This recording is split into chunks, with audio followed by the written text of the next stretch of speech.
This is a Sir Colum's life. Yo, I could probably make that into a song, huh? Sir Colum's life. Sir Colum's life. I don't fucking want to fucking punch somebody and fucking scalp them and pull them back. I wonder why I've been talking about scalping people since before 2010. Am I fucking psycho? Or are people fucking under my nerves or they're getting under my skin? What do you guys think? You think people just come off and just want to fucking scalp some motherfucker like a wild ass Indian? You guys think that's what the case is? Well, I'm about to tell you a true story about Sir Kalam and how Kalam ended up in Florida again. I was raised up here partially when I was growing up. My dad was in the military. When he retired, we moved back to where I was born in Oregon, and I got into some mischievous stuff when I was a teenager, and I moved back out here and I lived with my grandma for a while. But I grew up in the South for many years. Before that, in Georgia, in Albany, Georgia. So anyhow, well, how I ended up out here recently was I've been living with my parents because they're both disabled. They're disabled people. My father used to be more worse off than he is now. Now I'd say his health has improved a lot and come up to a point. I hope that it doesn't come to a dead end stop for my father because he got Agent Orange in Vietnam and he passed that down to me. I was 7 years old. I was born 7 years after he came back from Vietnam. So it had went through the chemicals, went through his body and his blood system and everything for 7 years by the time I was born. My sister was born 2 years after, and she has a problem with skin cancer. She's had probably maybe seven skin cancer removals, treatments, surgical surgeries, and she's had other complications and I'm not sure exactly how they are all relate to Agent Orange, but I know that they do, and I know that my problems did too. And it was really kind of sad because um, people that did that, they also freaking gave me a shot, two shots. So they were giving people shots, immunization shots, and the doctors still do it today, and they don't care that it has some effect on some people, and that's the way that they think. I know what it is, why they let all these people become autistic and everything from the immunization shots. It's because they look at the whole population and they're like, oh well, only one out of 100 becomes autistic. So instead of figuring out a pattern to stop that, they just keep it going. So anyhow, they gave me, Sir Kalam, when I was 3 months old. I had to move overseas to Okinawa. They gave me two shots. One shot because I needed it to go over there, and then they said because my mom lost the paperwork. So the government back in 1977, right? I was 3 months old. I was born in 77. The government um, didn't keep track of people's paperwork when they gave people immunization shots. So you expected my mother to keep a hold of that? So excuse me, it was all on my mom. So now it's my mom's fault. So my mom has to live a miserable life knowing that she fucked her son up. The government didn't. No, the government was just giving them these innocent little immunization shots they didn't care about. So um, then they had to give me a second one, and the second one fucked me up. That's the fact. I was fucked up for years, and it's not a funny fucking story. It's not funny at all because it really, really drives me insane. It like, I don't know that I could actually murder somebody, but I know that if I'm confronted by somebody big, they're not going to be expecting somebody to just haul off and fucking fuck them all up. You know what I mean? So, and now, if I feel the way I do now, today, bitter and upset about this shit, and I'm going to get into that reason why I'm upset. I'm going to hurt somebody. It doesn't matter who they are. I'm going to break their jaw. I'm going to fucking rip their ear off. I'm going to fuck somebody up severely over this. And they don't know. They think, oh, man, he ain't going to do nothing. You just fucking look at him. He can't do nothing. But I'll fuck you up, man. Fucking straight up, just like Grandpa. Just like Grandpa would fuck your ass up. I'll fuck you up, just like Grandpa. Anyhow, so I'm sick of people labeling me and shit like that. So, now I'm feeling kind of the weight of everything, and everybody's trying to fucking push me around and tell me what to do. I'm a 38-year-old man. Now I'm back at home with my parents again, and I'm going to tell you the story on how I wound up here. So, when my parents left, I knew that they weren't going to have anybody to like look out after them like they did before, and I knew it was all on my dad. And my dad's already disabled, so it gets to a point where if people from the community use him a lot, I think that they're using him, and they need to understand a little bit where he's coming from. But my dad won't tell them that. And my mom, she hasn't done anything significant since I was a little kid. So the more I started growing up and revealing that I was messed up from things, I don't know if that's all. I don't think that's all that mounted up to her being like that. While she's a recluse, she doesn't. Not a recluse. Yeah, she goes like a raccoon or something. They go and hide. You can't find them anywhere. But she hides in her room all the time. My mom is actually a pretty decent person, but here we are now. So I had this place of my own for a while before I moved back out. Before I moved back with my parents, and I had to drive all the way from Oregon to Florida to do that. My dad purchased some property out here. He's got over an acre. He's got a big house. So it's really like it's not really, my parents aren't that kind of people anyways. They don't, unless I did something really bad, my parents aren't going to own me or not. I don't know if I should say it like that because that might hurt somebody's feelings maybe if they say, oh, well, my parents kicked me out. They disowned me. No, they didn't disown you. They were just trying to make you grow up. They were just trying to make your wings open up and fly. And if you did, that's great. But if you didn't, that sucks. That's another problem part of America that I would be fighting a war against because I don't want to see people homeless. If you think I want to see homeless people, you're fucking crazy. You're out of your fucking mind. If you think I want to see more people get more rich, I'll give up more of myself than anybody to make sure nobody's homeless. If I could, I would. But I can't.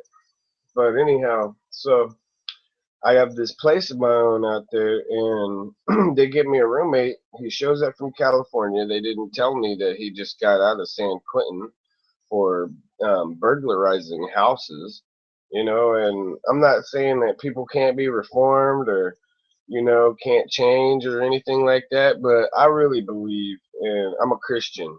So if you guys want to hate me and you want to talk shit to me about that, go right on ahead. But the fact is I believe Billy Graham is telling the truth. That's the way you need guidance.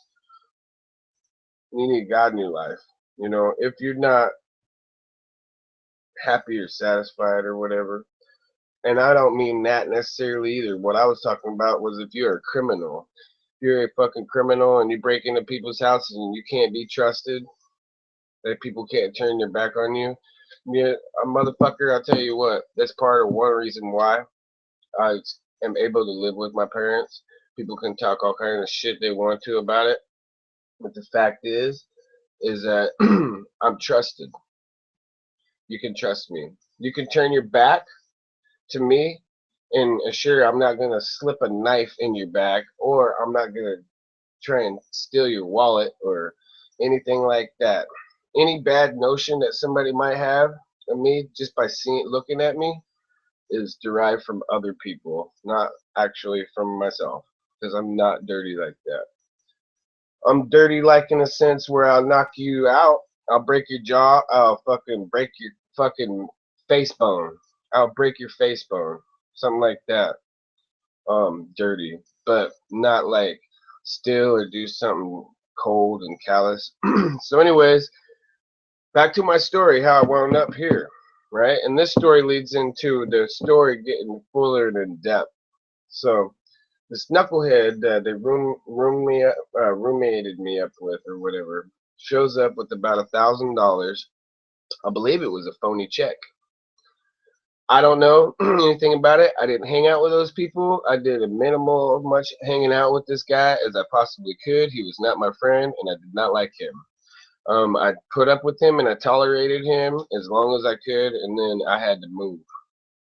And then I called up my parents, and it ended up me coming back out here, and now my parents stop. If I got rich, let's say I got $1 million or something like that, and then I took off, boy, and I had my own place or whatnot, I'd still I'd still be wondering how my parents are doing.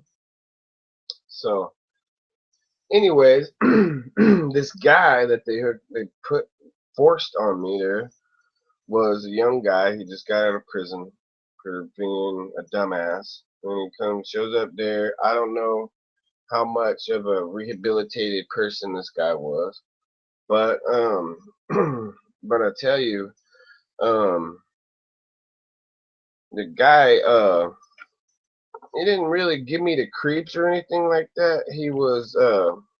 He'll bug you. He's like one of those nerd types that just you're like, "Arr!" But my landlords and stuff that were supposed to be my friends tolerated him a lot more than I did, and well, I think that they were manipulative and they were using the guy, and I don't know why they would have the guy because the one girl was stripping at the time, was a stripper, so my friend's sister. So I'm like, how come you have this guy go down and spend all his money, his $1,000? I said that he showed up there. I didn't even think it was a real check.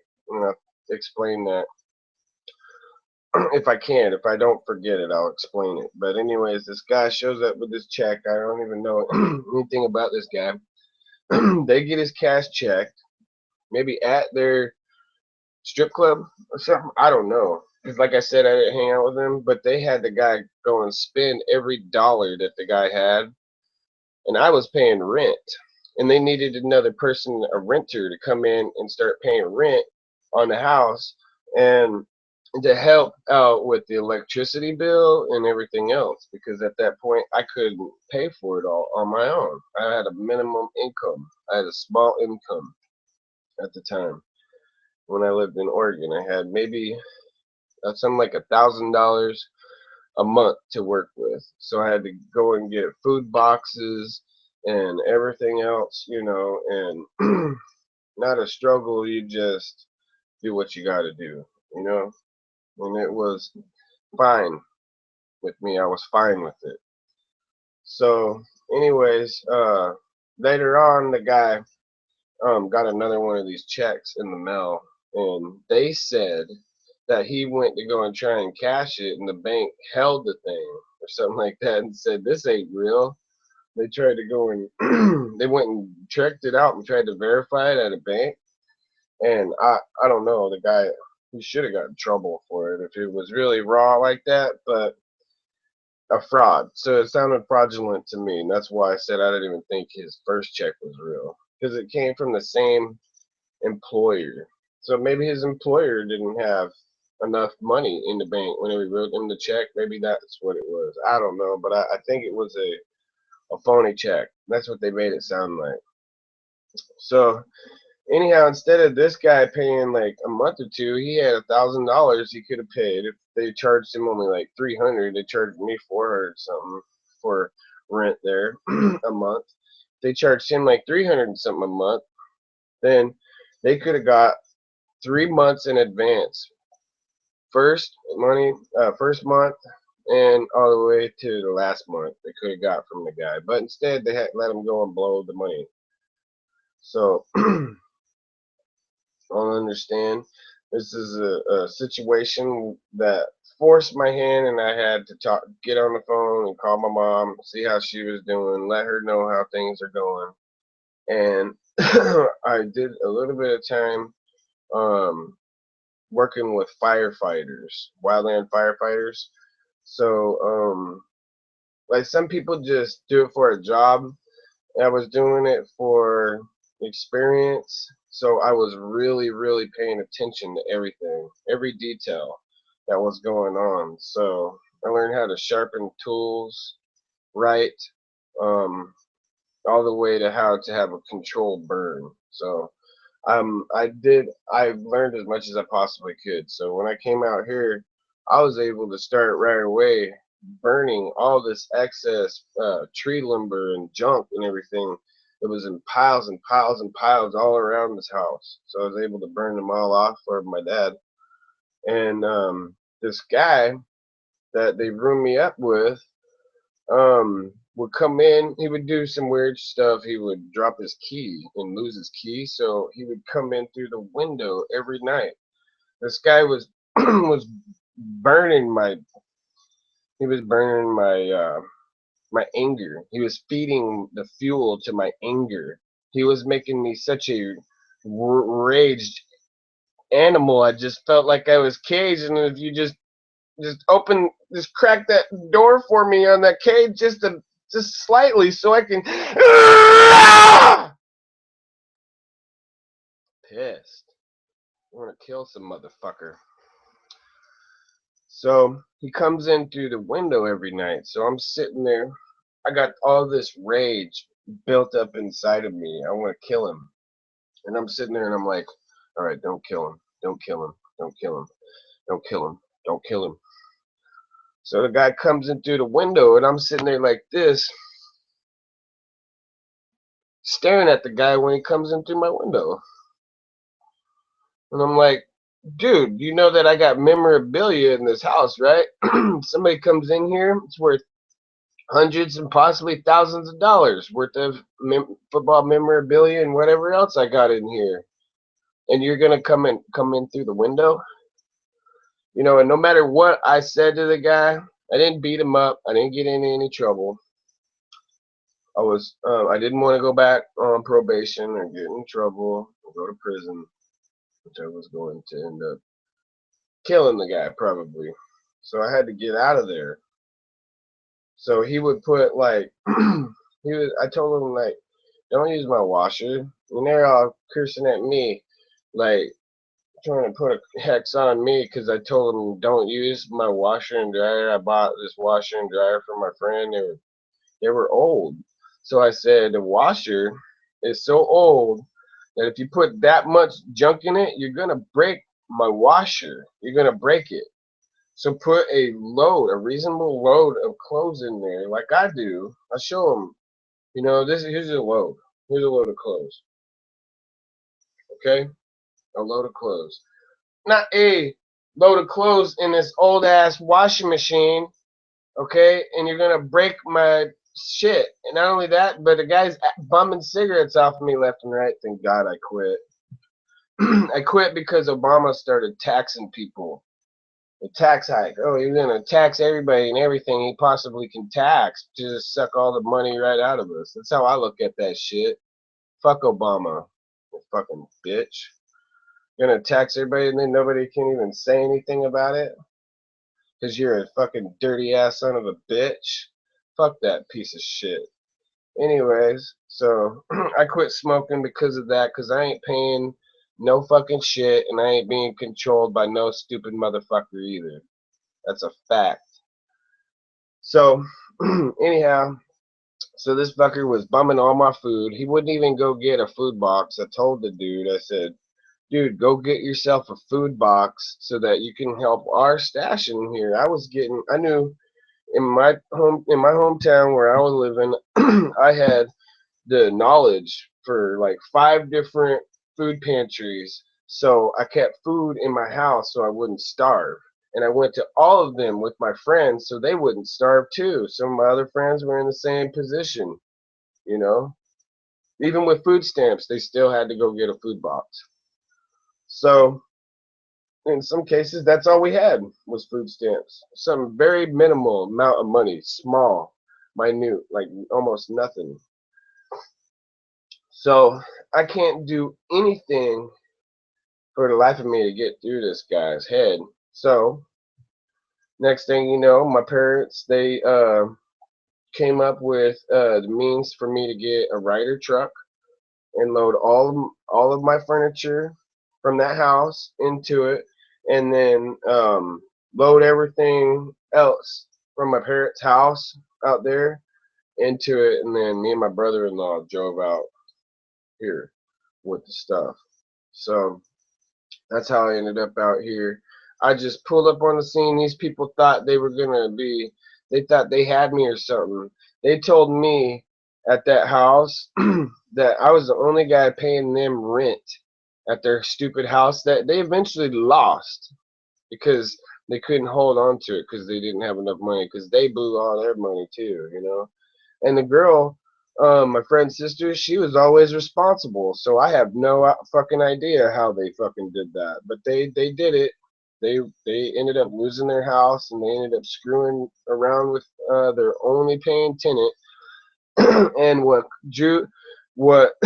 basically crossed the line, or was the last straw out of the whole thing, was they told me that I would have to live in the living room of the house and move all my stuff out of my bedroom, and I was going to have to move into the living room, and that these other guys were going to move in there that didn't even have money to pay the rent at all. Weren't even going to pay the rent at all. Just me, only me paying, but I had to be bullied into the living room, and that's where I was going to stay.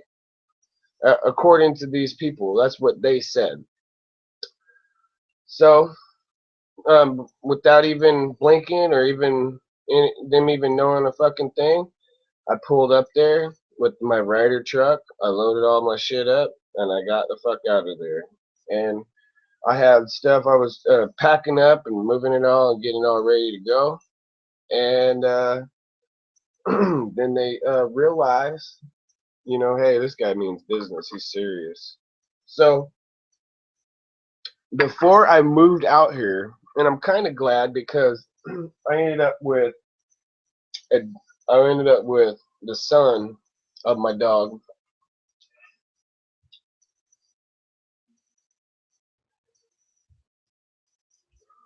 Sampson.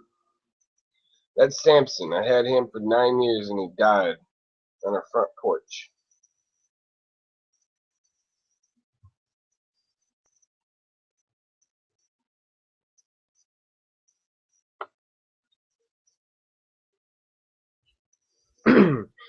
So I come home one day and my neighbor George tells me, hey, that roommate of yours, he let your female bulldog, your female pit bull out because they're friendly dogs. They love people. They have a problem with other animals. Anything furry, they could be a real problem with. So a neutral place, if you have a pit bull and you want to get another dog and you want them to meet, a neutral place is the best place I found to meet them up because we have all these different kinds of dogs. I don't even know what breed they are with our bulldogs. They live happily with them. So this is going to lead to the main reason why I made this video and why I'm ticked off today and why I'm irritated at my neighbors. So, my neighbor George comes up to me and he says, dude, about 2 days ago, your roommate came up to me flipping out and he said, yo, Chris is going to kill me. He's going to kill me now. I'm dead. I'm dead. He's this one went too far. He said, I don't think Chris is going to be able to handle it. Chris is going to kill me. George is like, well, what happened? He's like, oh, I let his female who was in heat out, and she got basically jumped by Sampson over there, and Sampson knocked her up. So on top of everything else, I had to drive out here with a pregnant dog, and then come to Florida, find out that dog fighting is prevalent in this state, and then be faced with that. And now then I had some of the dogs I had for maybe close to a year because I was worried about somebody mistreating them or somebody dog fighting one of my dogs. So I kept them here as much as I could. If I found somebody who was legitimate or whatever, then I I was glad to oblige them with an animal, a great animal.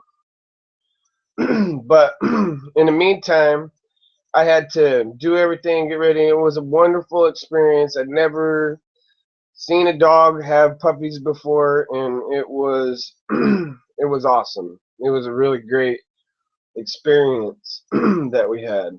But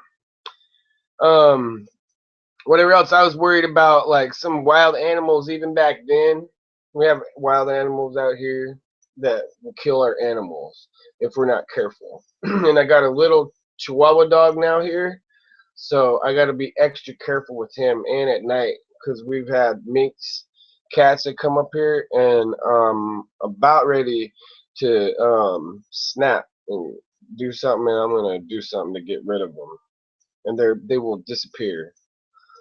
But anyhow, so I show up out here, and then the next thing you know, all my neighbors go down to this. We live at a lake. It's called Lake Asbury.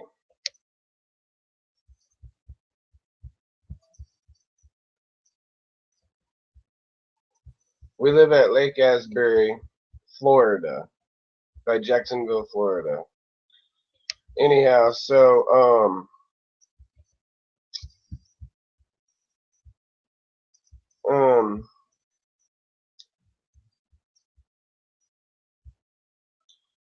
Lake Asbury, we have these neighbors around here. They said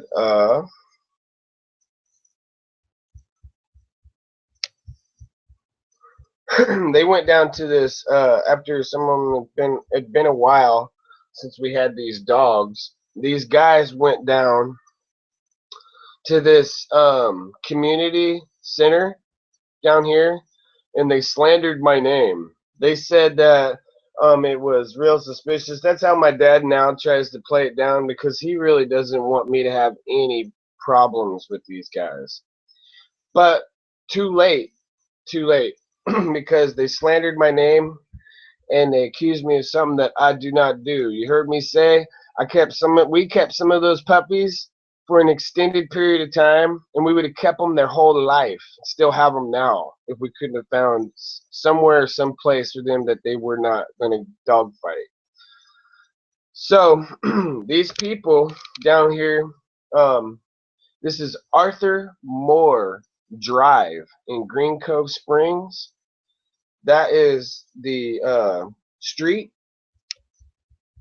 and the address of one person who tried to assault me, and I got thrown in jail over it, and I had to go to anger management because this guy came over top of me like this, and I went, whoa, and I hit him like that, and I didn't sit there and beat him down, which I could have, which tells me the next time, because I got attacked twice in this state, and one of them was supposed to be some dude that was supposed to be my friend. He just wanted to see if he could bully me and just start beating me up, and I did a crucifix on him. How you do this crucifix thing, I never practiced for it. I practiced ninjutsu and other martial arts techniques and wrestling. That's what I studied for years just before I moved out here to Florida. Okay, So I'm not a ninjutsu master, but I am not one, like I said, you'll think, oh man, this guy doesn't know karate or nothing. And next thing you know, I'll have you in a crucifix. So this crucifix, I was looking like this. The guy was right here, and he was looking down at me because I was looking down at the ground. I was like, leave me alone, dude. Please, just leave me alone. And the guy gave me a black eye. He hit me in the eye. So I went, boom, and I split him right here, and blood just goes, poof. And then I flipped on him, and I spun around his back where I went sideways in the air and spun around behind his back and grabbed his arm like this behind my, had his one arm when I was behind him, sideways, up in the air. And then I caught him like this, had one of his arms behind my back there, and then I leg locked his other arm on the other side like that, so he was like this, and then I dropped him, and when he dropped down to the ground, it bruised his arms right here, and it fucked his arms up right here. And I'm serious, the next time somebody fucks with me, I'm gonna break their arm or their leg or something like that. And I will wait to give a report to the police. Or I'll call the police right then. I didn't call the police whenever this chump jumped me. At 9:82, Arthur Moore, okay, I asked this guy, would you please quit taking your dog by my house so your dog won't take a shit in my yard anymore? I wrote a note and I put it in his mailbox. Now the federal law that you can't tamper with somebody's mailbox, I was delivering him a message. I was not taking his mail. I was not tampering with his mailbox. I was not doing anything illegal to his mailbox. I was delivering a message. And anybody has a right to do that. If you get one of this guy's pieces of mail in your thing, you have every right to go over to his mailbox and throw it in there and not even say a word to him. He can call the police all he wants. The police can't do anything about it. They can try, but it's not a case. It's really not. It's taking away a procedure of going after somebody who is going out through the night, which I caught somebody when I was first here too, going up, and they were mailbox checking. They went through one mailbox, they'd stop, look in it, and then go to the next mailbox. And I went out there and confronted them with a bat. So, anyways, I'm on neighborhood watch even. So they got one of their own neighborhood watch people who look out for you. You know what? I'll turn my back and I will not pay attention. If something happens to any of these people, I will not pay attention. I won't call the police anymore. I won't, except for that one time, like where this guy was beating this girl up, and I called the police and basically saved her from a good ass whooping, which she was already getting, but I stopped it. I stopped it from continuing because I called the cops, and I would not stand there and put up with that shit. I will not put up with a man putting his hands on a woman, okay? At this point in time in days, there's no excuse for putting your hands on a woman. Anybody can walk out the door. She can walk out, or you can walk out anytime. You think it sounds a lot complicated, but it's not. You make it more complicated when you don't act, and if you start being abusive, you might seem like you think you're coming from a position where you don't know what to do. Oh, I know what to do. Get the fuck out of the house. Leave. That's my answer. So anyhow, so I went over and I put a note on this dickhead's in his mailbox. It said, please don't take your dog and your neighbor that lives right next door to you. Don't bring these guys, your dog, over and shit in my yard no more. So he writes on the back of it, he says, I only have one dog, asshole. That's like all he said. And the cops took it into evidence after a situation aspired from this. because I went down. He was walking this his neighbor's dog that lived on the other side of him. It's like a brown lab looking dog, and he would take him without a leash, and he would take him and he'd stop in certain people like me front yard, okay, where he had this retractor thing from on his dog leash, and he'd let his dog loose to go and take a piss and shit in my yard, in my flower bed. So what pissed me off the most about it is there was a girl who was murdered. This little girl, Somer, was murdered in Orange Park, Florida, and they said her favorite color was purple. So I was trying to do a purple flower bed, trying to grow flowers, and I can't do it if your dog is pissing and shitting in the thing. So I don't even care. I don't even care anymore. 982. Starling. That's the dude's name, his last name. He's bald, and he's a jerk. He is a big-time asshole. If I could go back, I would break both of his arms and probably possibly both of his legs for that. And I don't know, I might stomp kick him right in his face too. Right here. Boom! I'm so freaking irritated. So alls I did, this guy come over on top of me when I tried to go over to his next door neighbor's house and tried to narc him off. Yeah, I did. I tried to narc him off to his neighbor and tell his neighbor, hey man, you're walking this guy's walking your dog through my yard, taking a shit in my yard. I want it to stop. If you don't stop, I'm calling animal control. That's all I was gonna say to his neighbor. I don't even know if his neighbor was even home at the time, but that's why I went by this dude's house, 982, and was confronted in front of 982. Let me see. Let me see if there's a way I can put this. Pull this address up here.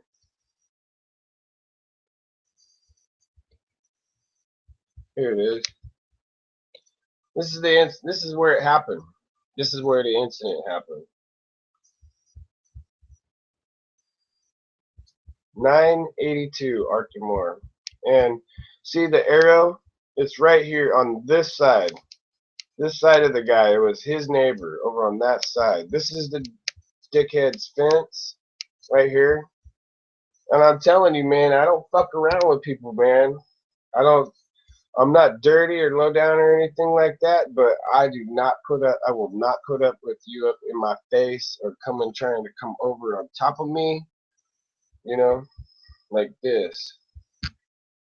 Like this. He tried to come over on top of me like this. On the other side, did you see where this line is? I'll show you this. Hold on.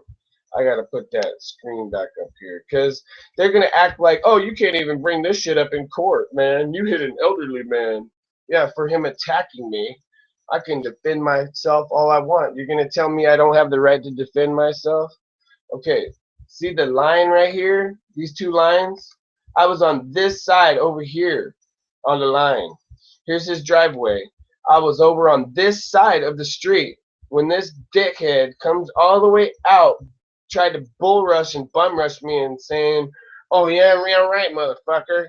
Yeah, because he knew that I was going over there to knock him off to his neighbor. That's what I think. I think he knew it, so he had to stop me somehow. He tells me check this out. Check this out now. I had this tape recorder at the time. If I didn't have the tape recorder at the time, a little handheld recorder, the courts would not have known the significance of the whole entire story, that there was at least enough to prove self-defense in there, and they wouldn't have worked with me on the matter to drop all the charges and everything and to resolve it right then and there. If I did not have my tape recorder, which I let every cop that showed up here, like 7 of them showed up, and then finally a female bitch cop shows up here, and she was the one that arrested me. Bull ass bitch dyke wants to come up here and throw me in jail, not even know what the fuck the story is all about. Okay? And that's what that fucking faggot dyke did, you fucking faggot dyke bitch ass punk fucking pig. Fucking pig ass bitch. But anyhow, so This dude comes over the top of me. I clock him, and the cops show up here. And I can't really make a long story short. I can't because it's a little bit more than that. You got, I'm going to show you these other neighbors now. Address. From the street.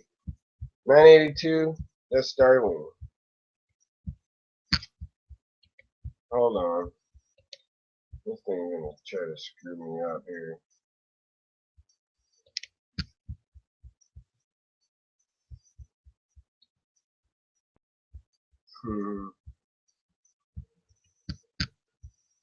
So these other neighbors accuse me of dog fighting. So when I come out here, you see that? Right here. Here's the other address. 1005. 1005 and whatever that bullshit 9 is right there, whatever. They're next door neighbors. It goes from there. That's my address. The back past here, down that far. Some of these neighbors, what they did was they slandered my name. I don't know if any of you guys realize or understand the weight of slandering somebody, of going out publicly, saying things about people. I didn't know that you guys didn't know the severity of it, that I could possibly sue all these people for everything that they own, their house, their car, their job, maybe even. I could maybe even own their job, own them at their job over this. They weren't careful about what they were saying. You know, they might think that they were careful, but they said, my dad's trying to chalk it up that they were saying that, oh, it looks suspicious that they have all these dogs. Well, you know what? There ain't no suspicion in some dumbass idiot. It's like still a teenager, even though he's in his early 20s. He's still acting like a dumb moronic 17-year-old. Comes in and lets somebody's pit bull out of her box to get knocked up by his other pit bull, which, like I said, there's a blessing to it. I have his boy. I have my dog Sampson's son right now. So I'm grateful. I'm glad in that sense. But it plagues me everywhere I go. I get plagued. There's like nothing I can do to like be satisfied, or anything I can do to make things copacetic, make people understand that I am not out to get anybody. I'm not.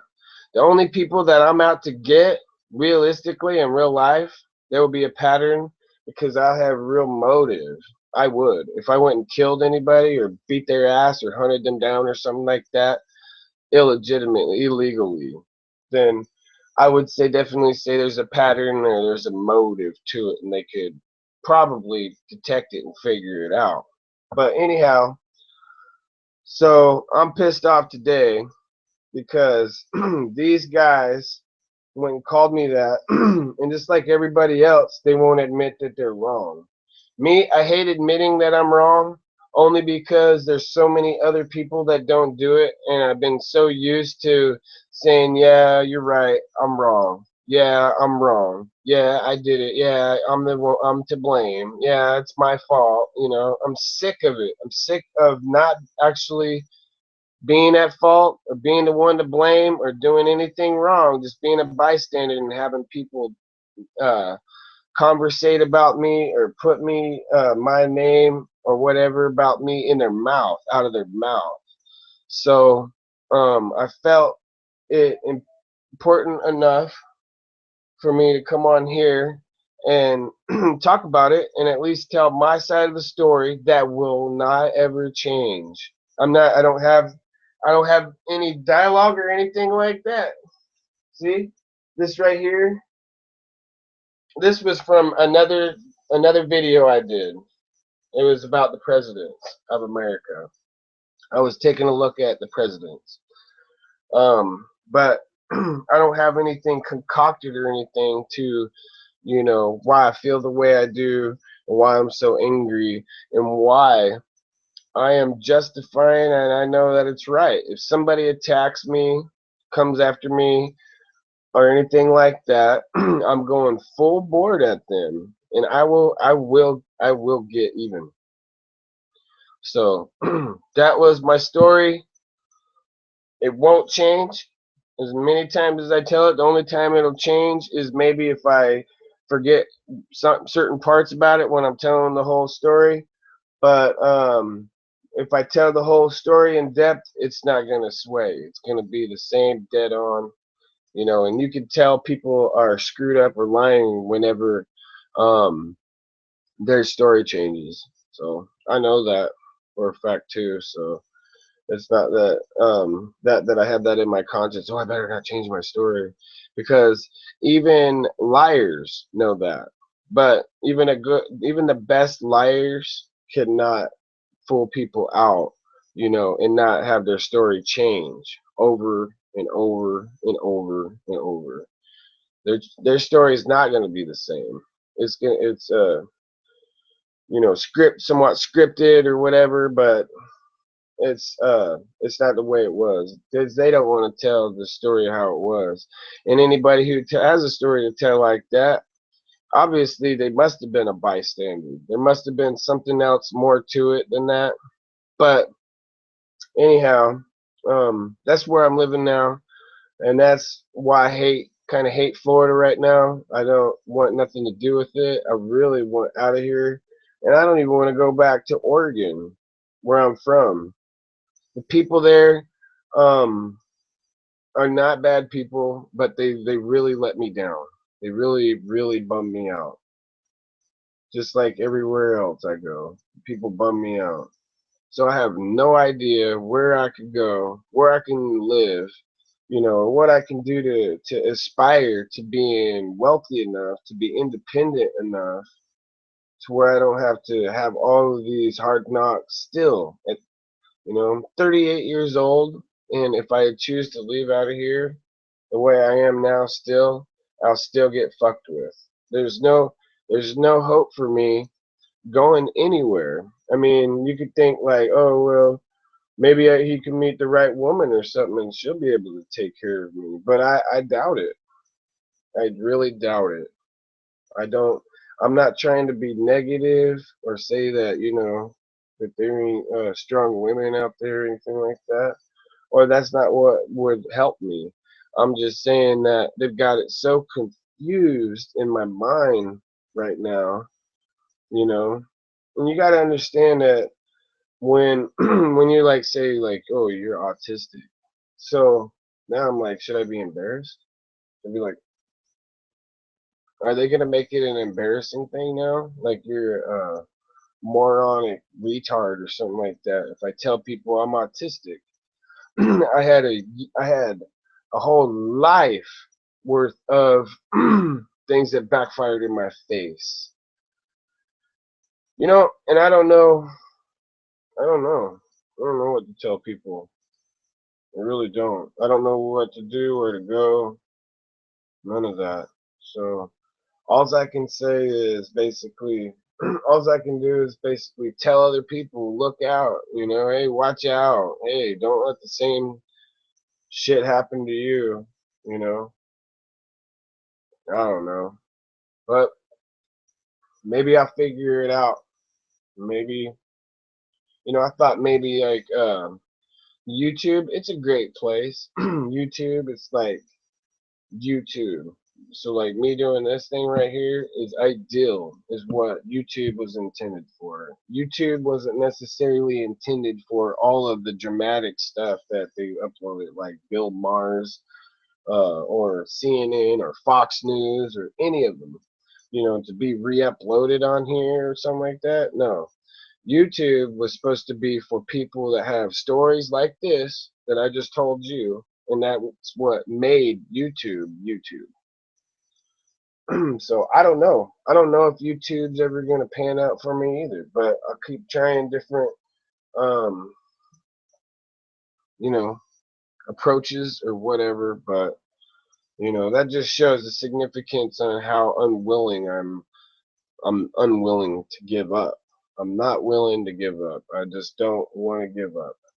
You know, out of all of the things that just I just described and everything. I still want to conquer and I still want to win. But I don't like stepping on people's toes, and I'm really not a jerk. How I think about myself is I can be a jerk sometimes. You know that? You know that, Sir Colum, Chris Columbus Lanham the third, aka Sir Colum. You can be a jerk sometimes. You know that? But dude, you're not a jerk. You're not. You're one of the first people that would fucking give you my shirt. I'd give you the shirt off my back if I thought it would help a situation or a person out. So I don't know where the rest of everybody else is coming from, and it is not true. Not everybody who would become rich or would have well-to-do, whatever, would be all selfish. I have in mind paying my fair share, paying my taxes, and then paying my tithes. Because I said I'm a Christian. I know I swore a lot, but part of that is the defensive mechanism, and I want people to know I'm not bullshitting you, and also I don't want people to be able to take advantage of me and not think that I'm not gonna be there to, you know, put those dukes up, you know. But anyhow, I think that I've told the story enough and explained my situation, where I'm coming from, and hopefully maybe it helped me out on a personal level by doing that, so other people can see my situation and hear that and reflect on it and see what people say. Peace.